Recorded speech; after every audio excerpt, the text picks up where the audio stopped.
Being a slowly dying form of entertainment is a tough cookie to swallow, as once in the boomer's past you were a hit of every evening, a pleasant pastime occupying a TV set in front of family dinner, an artificial guest in the family house whose late-night musings on the high, low, and in-between culture of the day are always welcome. Always sitting in the place of honor, in the living room. The television light, consisting of many colors and creeds, was the only thing illuminating the peeps to the culture of the day, trying its best to distract the fellas of that age from the creeping dread of nuclear annihilation, which was ever present. Remember what to do, friends. Now tell me right out loud. What are you supposed to do when you see the flash?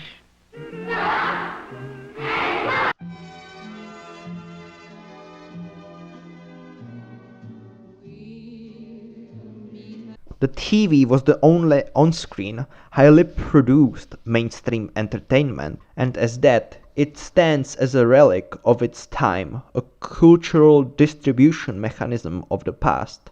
It defined what the mainstream on-screen culture is. The late-night show of the 70s were able to flourish due to its monopoly on this medium, as they were discussion-based. Their pacing and time management fitted the theme. You may not like it, or be bored by what they're saying on the TV, but hey, what else are you gonna watch? So fuck you. These days it's not that simple. The competition is way too big. Too many screens are attempting to get your attention, and there are too many shows where people talk about topics to immaculate detail on endless hours on end. Well, mainly due to internet. The late night show now banked on a more insidious aspect of itself. It presents an artifice of relatability, a complete manufacture of the always bubbly and fun, always glamorous, but not too glamorous to be douchey kind of celebrity, whose everyday occurrence we should pay attention to. Because they are a handsome bunch, they are popular and successful. Flamboyancy and glamour of that success manufactured perfectly with the tight strings of the Hollywood industry, who needs to keep up this absurdity as its profitable business to have an actor in the forefront of cultural consciousness. The artifice is just tiring. The shows would not be as cringy if they weren't truthful. Wouldn't we all like to show our relatable side that's under our glamoring light of our seemingly unassuming face?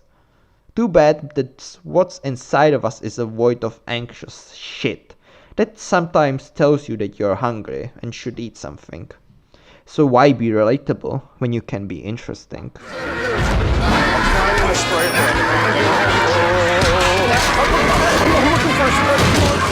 Eric Andre's show's subversion of its format is a truly absurdist one. It observes the insidious manufacture of the celebrity deification and its gleeful presentation and says that it's fine, no problem. These people deserve our attention. They are the epitome of human brilliance. But as that, they can experience a little bit of insanity. The brilliance with this type of approach that it actually creates relatable celebrities. Well, C-, B+ rate celebrities. But the point of us relating to them is in the middle of the house appearing around them. A smelly, hot cesspool of shit where under the floor octopuses rot and someone tickles your anus right under the couch. My seat feels like it's alive or something. Yeah, we got snakes. What human traits? How the fuck are you supposed to react to this shit? It's probably the same question that the person sitting in the seat of the honor asks, and this particular reaction is where the subversion comes from. The deification of celebrity is a dream of sophistication, yet tender and eloquent brilliance, that is not showy enough to be annoying. But not because these celebrities have these qualities, but because the late night show developed them from the ground. The genius of Eric Andre is that it makes us aware of the artificial moment by putting it so over the top. The what the fuck reaction is going to make the artificial personality disappear into the most universal feeling of confusion, disgust, and awkwardness. Get here with your dick out! Can I have a hug? you, Dad. Yeah. The artificiality stays, but it's not part of our gaze into the celebrity as a deity, but as an ultimate understanding that everything here is a way to entertain us, as any spectacle is. The decoupling of these two factors of celebrity and artificial production creates a truly bizarre show of absurdism that is fucking hilarious, with its sharp edits and nice structured jokes. Yeah, roll gold. Let's try that. That's pretty good. There's this tiny twist right here. All of these are pretty good. What is this segment? Pretzels are the same.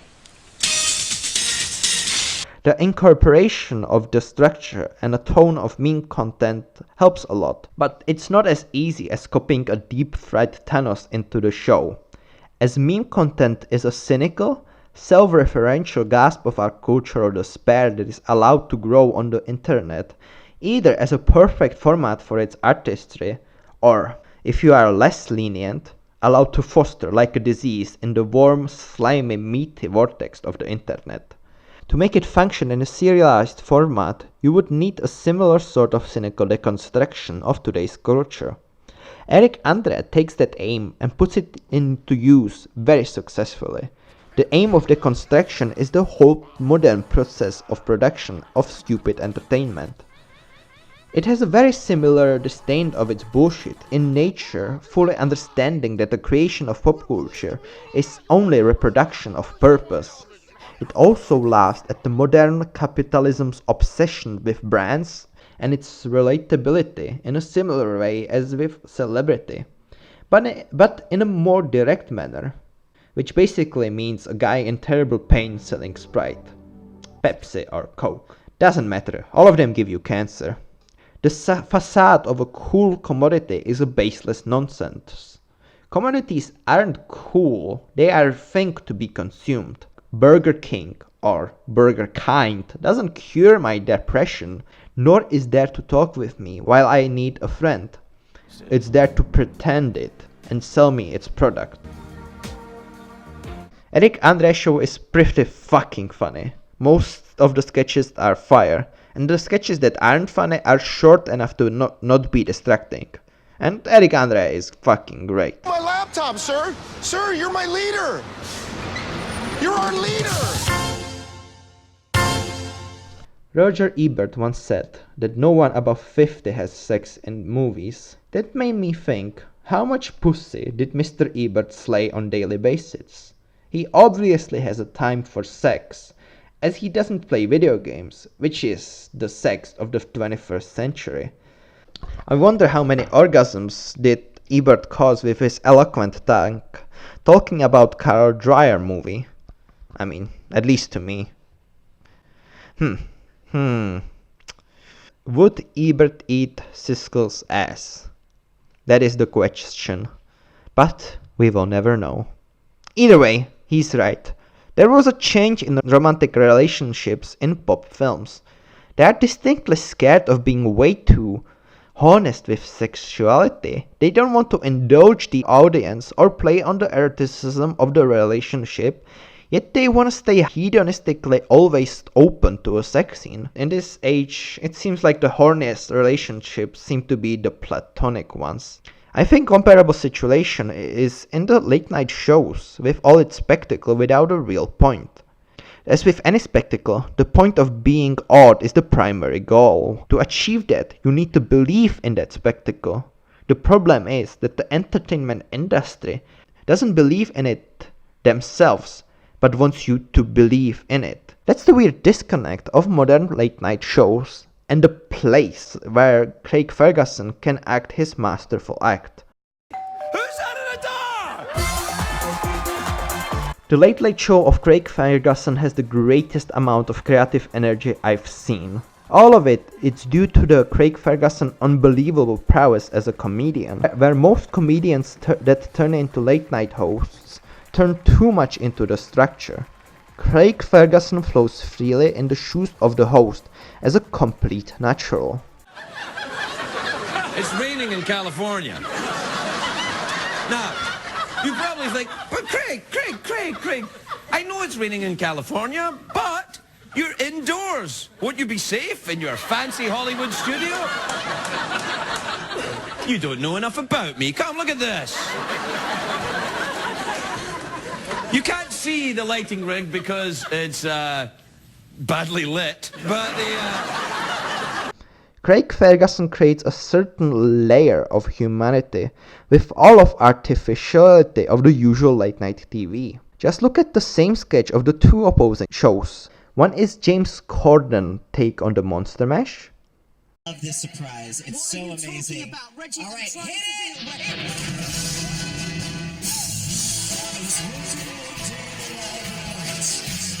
it! And one is Craig Ferguson's. I was working in the lab late one night when my eyes beheld an eerie sight. For my monster from his slab began to rise, and suddenly, to my surprise, Ferguson's version is more intimate, more openly silly, and more humanly spontaneous, like something your friend would do when you are bored. Corden's, on the other hand, is more act structured and rehearsed, making it seem like a rehearsed variety show. The whole structure of the late night show as a spectacle is the greatest strength of Craig's, as it gave him all the expectation and energy that people bring to the shows, and filled it with brilliant, powerful, incredibly human nonsense. This is a stupid story, isn't it? She didn't want me to get it. It's a stupid show. I don't think you should worry at all.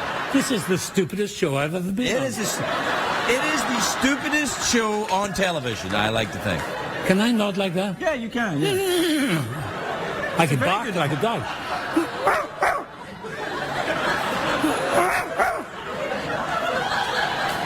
What are you doing? You paid to come and see this? Where did you come from? They don't pay. Only the Germans pay. Nonsense that makes sense if you watch Craig Ferguson. The joke that went nowhere, and the stupid discussions between the skeleton gay robot Jeff Peterson are the ultimate form of the reconstructions of the very artificial world of celebrity. Easy! Jeff's, are you okay? Craig, I will be communicating with you telepathically for moments. What happened to your eye? I have lost the ability to move, and my eyes are blinking, Craig. Is that true? That's true. I'm not lying. This is not a bit. Then how can I hear you, Jeff? Am I hearing you in my mind? In your mind, Craig. In my mind? Put a bit of echo on it then. In my mind. Mind. I like sugar, but I don't have a problem with it. I have type 2 diabetes. I guess I have a problem. I like chocolate, milk chocolate. I know dark chocolate is in, but you didn't want this, did you? You didn't want a robot who thinks. You didn't want someone who creates of his own mind. No. I like milk chocolate. Craig Ferguson's show was like a lair where you hang out with your friends and had a nice time talking about nothing hours on end, laughing maniacally the whole time. And it's really fucking funny. The interviews, instead being clouded with a level of celebrity with a big C interest, are just two people talking with some jokes peppered in, all of them silly and some of them flirty. The flirty jokes stem from an incredible skill of Craig Ferguson's conversational skill, as he tries to find something to relate to in a human being. And is there anything less relatable than being horny?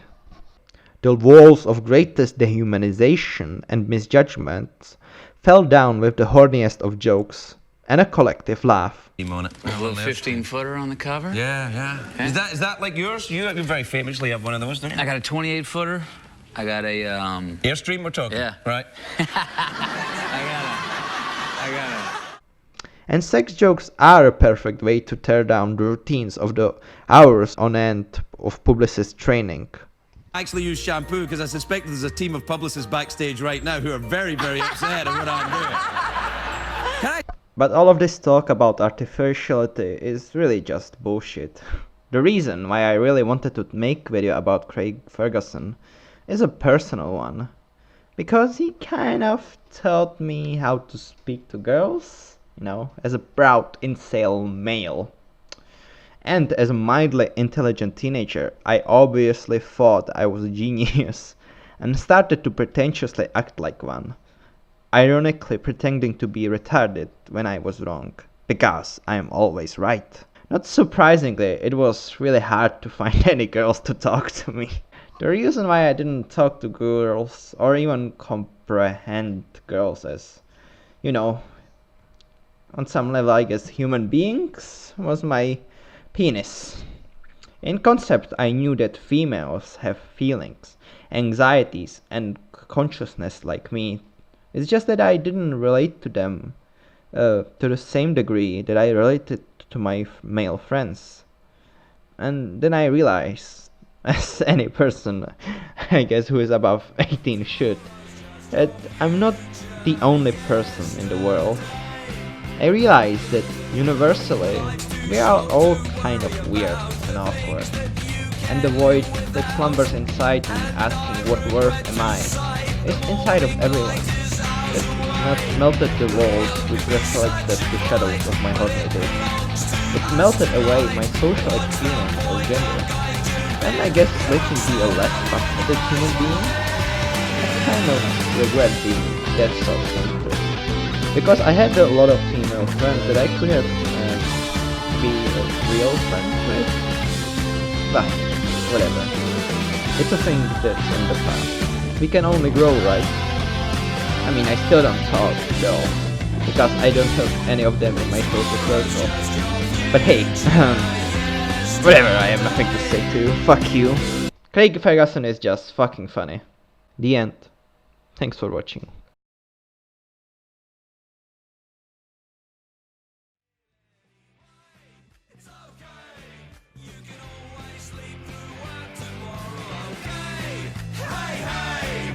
Tomorrow's just your future.